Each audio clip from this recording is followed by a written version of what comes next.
সাত সকালে বাজারের থলি। আকাশ থেকে পড়লে যেন বুঝছি, বুঝতে পারছো না? সেটা মন্ত্রীমশাই বেশ ভালোই বুঝেছেন। আসলে উনি বুঝতে পারছেন না যে ওই ছোট্ট থলিতে কি করে কিভাবে বাজার ভরে আনা যাবে।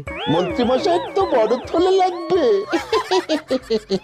হ্যাঁ হ্যাঁ, অনেক জনকে খাওয়াতে হবে কিনা। ব্যাস ব্যাস দিল, সকাল সকাল হাটের মাঝখানে হাঁড়িটা ভেঙে দিল তো। আচ্ছা, তোদের পেটে কি কোনো কথা থাকে না? যেই শুনলি অমনি অমনি গিন্নি মায়ের কাছে ফাঁস করে দিতে হবে না? সে ওরা যা করেছে বেশ করেছে। তোমার মতো তো আর পেটে কথা চেপে রাখিনি। এ মুরত কি আর ওদের আছে?